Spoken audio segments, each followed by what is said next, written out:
when I got mine done with you guys, I think I might have been getting the surgery for like 7 hours or something like that. Like it took quite a while. It's basically like a whole day, and you've got your whole head numbed up and everything. So I didn't really feel anything. I actually ended up sleeping like the entire time. It's pain-free. Yeah. I didn't feel any pain. Yeah. Afterwards, it's uncomfortable because your head will be kind of swollen in the back, and it's like scabby and bloody. You have something like a press on the scalp. Yeah, you definitely got a couple of days after you get it done that are a little bit uncomfortable, but you know, you'll be shocked at how quickly you basically just return to normal life. How good is it after the 13 days when you wash the scabs? Oh yeah, when it's all just I was like, listen, I've had many pleasurable experiences in my life, many beautiful women. That's great to hear. My wife washing that up, I was like, do it again every day of the week. It was unbelievable. Right. Yeah. Okay. So one question that came up a lot when I was asking the fans what their questions were was basically when it comes to white people hair and black people hair. Yeah.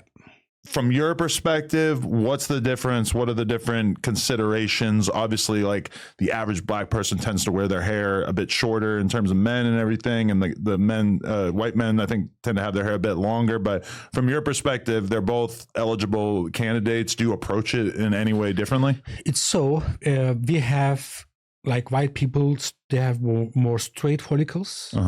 Afro-American have different shape of C-type follicles. So you need the experience to do that. First of all, you need the instruments. The instruments are slightly different. You need experience, how to do that. If you do everything right, everything works perfect. We did a lot of Afro-American hair transplantations. Very good results, no any problem. You have to make the calculations. You have to understand the difference of the hair numbers, what they have on the scalp in compared to a white person's hair follicle. If you know that, everything works perfect. We do almost every day for Afro-American hair types. And Afro-American hair types have also differences in his. The follicles, once you take it out, one is like that, it's like curve C shape. Okay. One is like that, the other one is like between, it's like mixed race, for example. This is a different situation. If you have the instruments, if you have the experience, you can get great results. What's the hardest hair type to do? The hardest hair type is sometimes if you have, it's like Afro-American. If it's really deep in the scalp, you have to use a bit longer instruments, a bit longer, to catch the follicle, to take it out without damage to follicle. These are the most difficult cases, but for us it's not any more difficult because we do it for many years.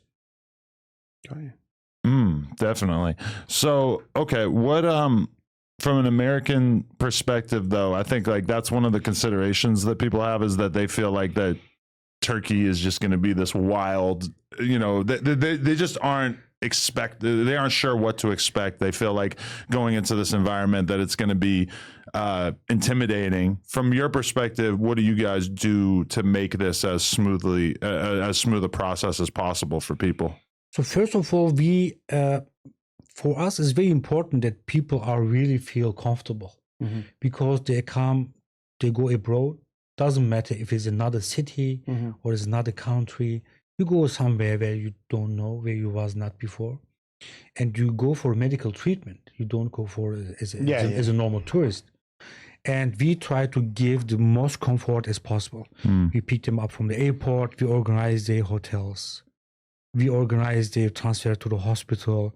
Whatever they need, they can call, text us anytime. So all this stuff which can make stress before you come or during you stay in Istanbul, we take all this effort in our hands with our staff. So this is what they see. They like this. And they see, and they told us they don't see like a service like that. They don't expect it until they come. Of course, you write everything. We say this is the 5-star, for example, Sheraton Hotel, Hilton Hotel is first class, or they stay in the hospital. This is also something very important if you have some medical risks, and we give them a VIP transport. I mean, all of these are standards, and if you give them to the patients, they feel very relaxed. they trust much more. And very important is we don't finish the connection after the hair transplantation or any other procedures. We follow them. We want that everybody gets really satisfied. This is very important for us. 100%. So you've only done it once? Just the once. Just the Mine once. was 6 years ago, wasn't it? 6 years ago. Yes, 6 years ago. And it's still holding in strong. Have you thought about getting it done again or I no? was just talking now because obviously for me, I never took the finasteride. A lot of people will say take finasteride. Same thing here. For those who don't know, finasteride is like basically a chemical that you could take. It's a blocker, is it? It's a DHT blocker. It basically will make your hair thicker and stronger and will prevent your hair to from prevent, exactly. receding. Yeah. The downside of it, which is something that most people really wouldn't or shouldn't care about, is that it makes you ejaculate less. Is that correct? Or does it make your overall sex drive less? It can lower your sex drive. It can lower your sex drive. The percentage is about, there are different statistics, but they say about 1 to 3%. But sometimes we heard about it, sometimes more, depends. Yeah. It's like, Because 1 to 3% sounds like almost nothing, but I think it Exactly. also kind of affects people mentally, you know? Mentally. Yeah. I can see it's more what we heard from the patients as a feedback. It looks like more. So that's why people write it on Google. They have forums. They share the experience together. And once they see this word, less sex drive, this is like 100% for them. For any man. For any man. And like we were saying earlier, when you get to that age where you start getting Exactly. mid-30s, 40s, They don't your wanna sex risk it. drive is already Yes. on the way down. But if you say, right, I don't want to Yeah. lose the hair, but I don't want to lose the sex drive, can I have the best of both? Exactly. So for me, I didn't go down that route with the finesse. For you, I don't recommend Yeah, it. I remember. You told me, I you tell you, said you can take everything, just not the just finesse. don't Right. touch the finesse. Right? Right. But fair, do you recommend it for most people, though? The average patient? I recommend to most people, Right. but there are different forms now of finesse. Right, it's not only the tablets. They do as a topical.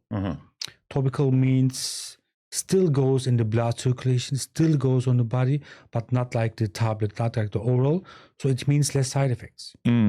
Everything 420 really is that one-stop shop. Whether you're looking for your go-to gear or something new and unexpected, they got options for days, and they're always dropping mystery boxes and deals. The E420 app is clean, shipping is quick, and they literally have everything. Don't forget to use code NOJUMPER at checkout.